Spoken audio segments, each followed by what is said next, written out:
Hey Peaches, what is it that you're missing? What is it that you're not seeing? Okay, I am giving away 5 free personal versions of this reading simply by commenting I want to know, and the first 5 people I will reply to your comment with your personal version of this reading. We're going to find out where it is that you're focused, what it is that you're missing and not seeing by focusing there, and where you should focus in order to find it. Okay, so if you want to skip the shuffle, there's the timestamp to get right to the readings, and let's get to it.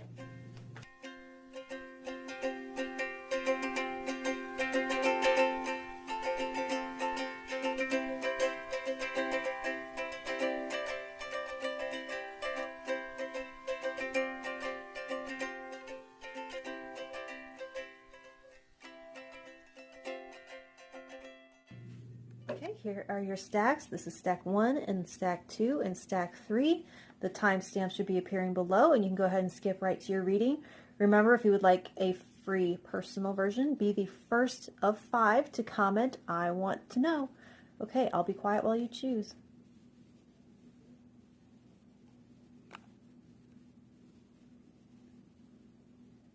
All right, let's see what we have for stack 1.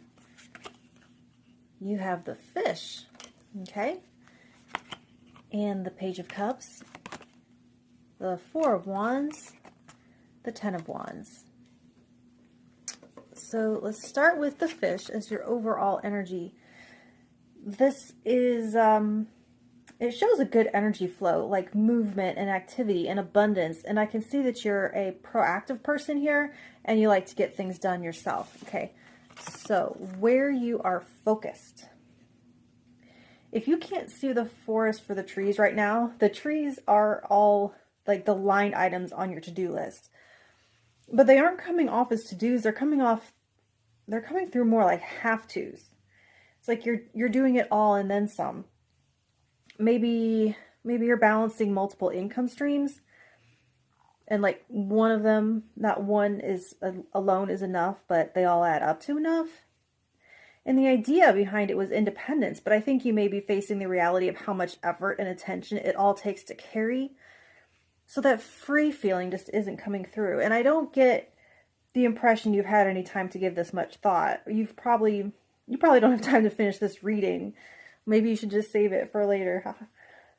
No, I think your phone notifications are constantly hijacking your attention. And, this bugs me. This whole, people don't want to work thing, this thought virus. It's so weird because people are working harder than ever.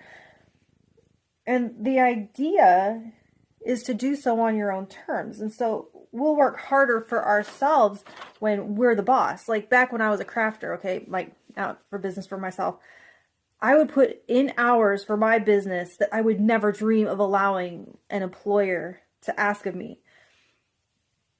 So no, you're working extremely hard, and excuse me.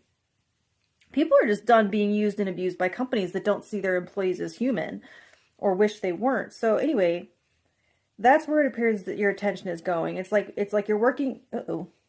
I didn't realize that was balanced on my legs, so I guess I'll have to stay put. Okay. It's like you're working your tail off for the worst boss any of us have ever had ourselves. I know I was the worst boss for myself. And it's like you're never off the clock. That's the difference the difference between working for yourself and for someone else. Like, yeah, you're never off the clock. So what it is that you are missing by focusing that way? What I'm seeing that you're not seeing is your milestones, opportunities to celebrate small successes. It's like you may be focused on some like big payoff in the end that you aren't seeing, or at least acknowledging and appreciating the opportunities for rest stops. It's like you're not taking the time to exit the highway and see the world's biggest ball of yarn, metaphorically speaking. Are you allowing yourself to feel success along the way, or are you withholding that exhale until you arrive at your destination? Because, okay, and this is important. It's like your life is not waiting for you there. It's not like an X on the map, and it is that blur that's whizzing by you right now.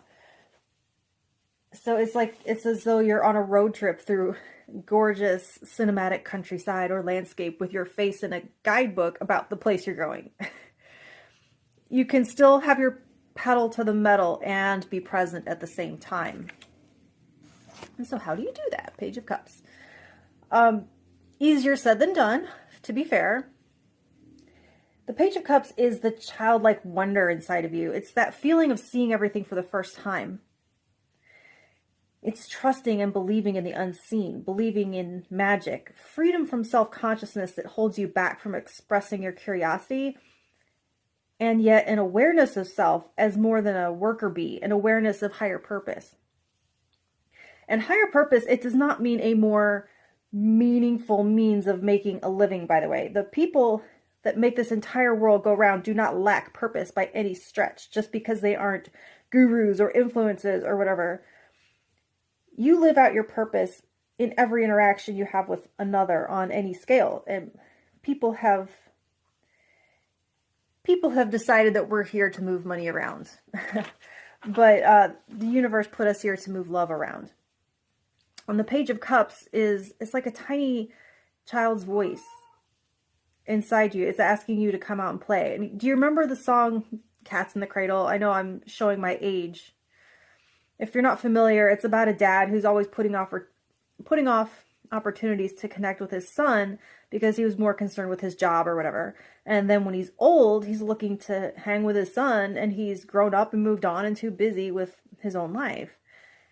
And this doesn't have to be a person outside of you, though it could be. It can also be a part of yourself. And this isn't to say something super, privileged and tone deaf that you don't have to take care of business. But don't get it confused with your why. That's where to focus, your why. It's vital to have long-term goals, but the outcome can't be your only why. That why is playing out in small ways every day. It's like an entire other income stream that contributes to your emotional health, okay? I hope that helps. Let me know in the comments if that resonated, if you have any further questions, and if pulling another card will help get more clarification if you need it, okay? Thank you.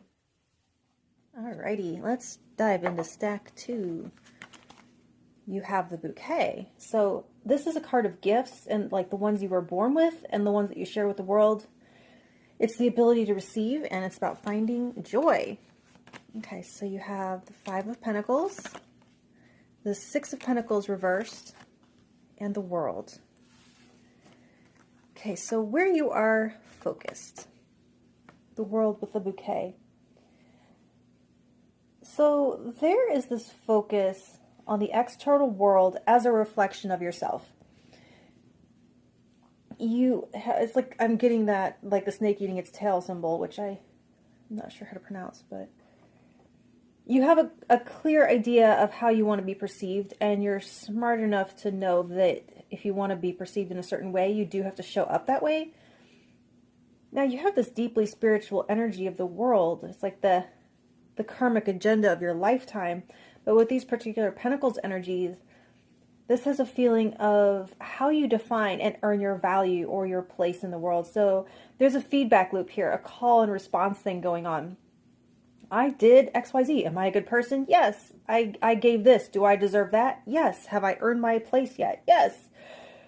So your focus is on this 360 mirror that is the world giving you feedback on your worth. And with that is you offering, you're giving, you're pouring yourself into others. It's a little, I'm not sure. You see yourself as part of a whole, which is awesome and excellent in like a Piscean type way, until you cross that line of no longer being able to see your absolute value, who you are from your own perspective.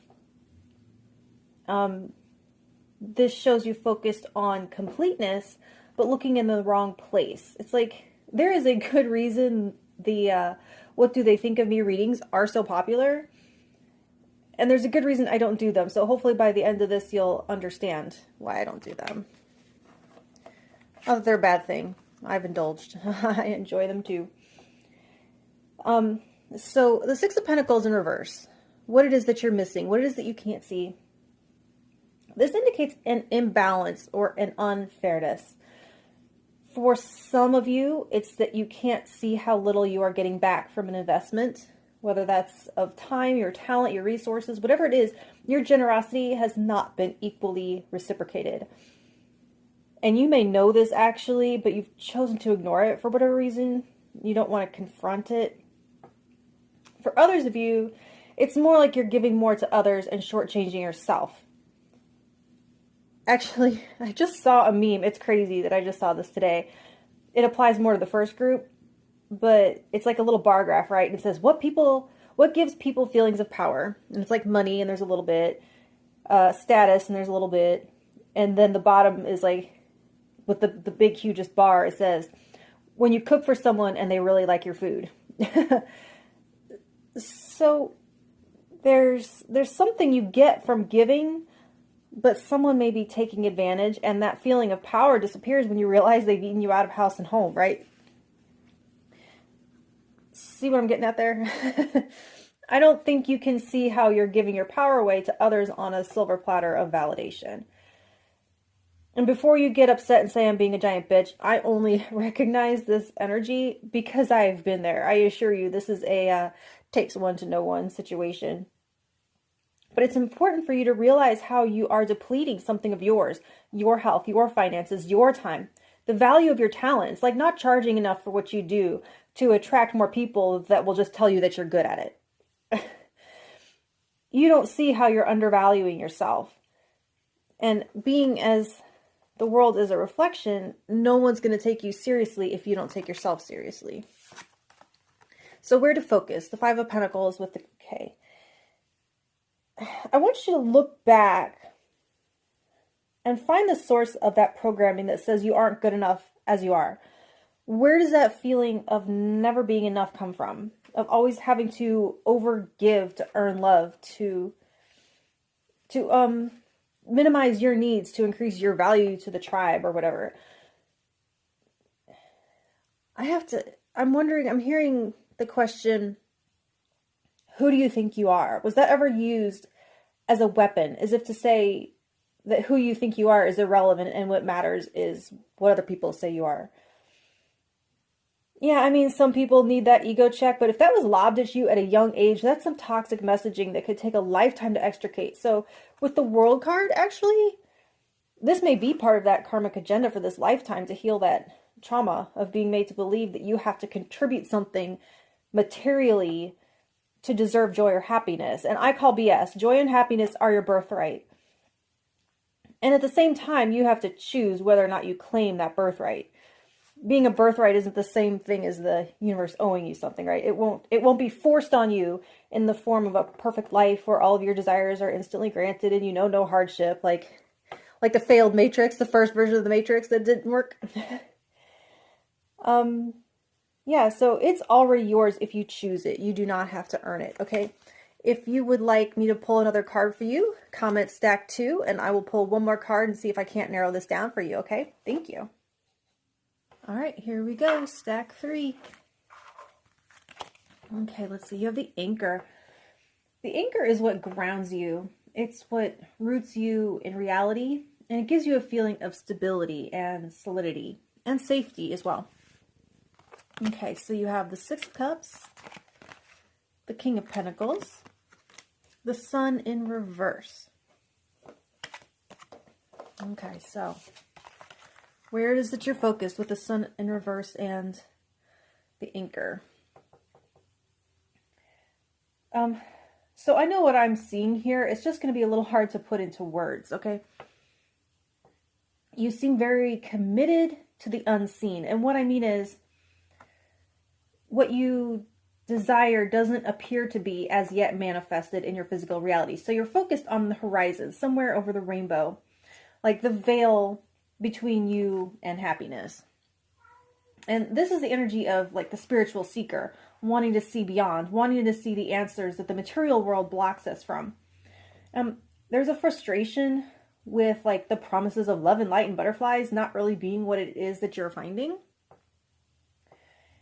You're trying very hard. Like I can see almost like squinting and furrowing your brow. And you're reaching for the light.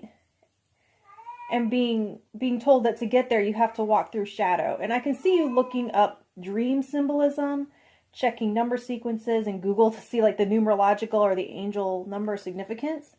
And I'd be willing to bet that you read cards yourself.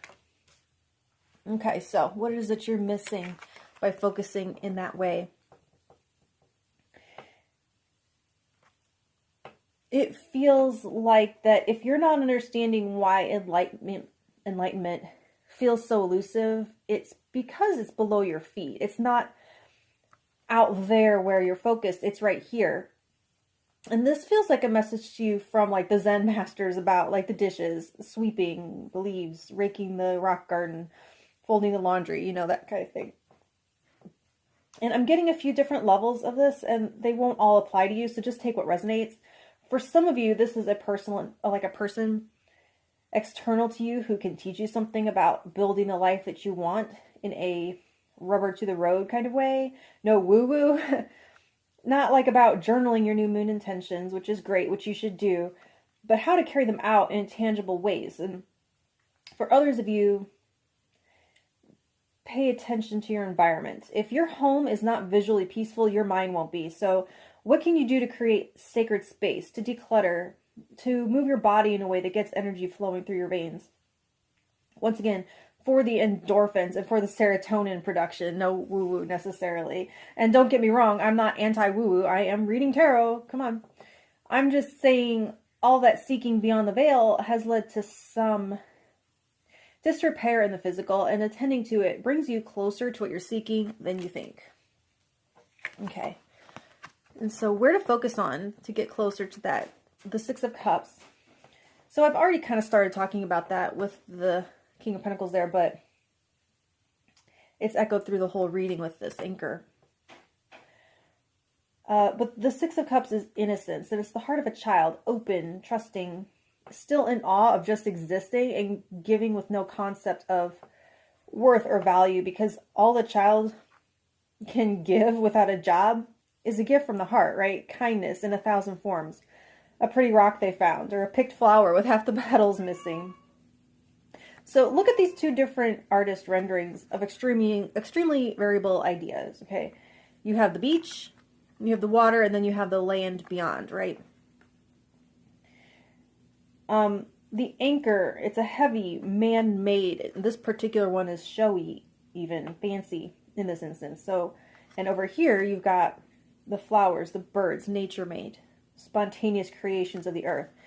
And it calls to my memory an Alan Watts quote. And I only remember it because it was sampled in a song. I don't actually have the complete works of Alan Watts, you know, memorized or anything.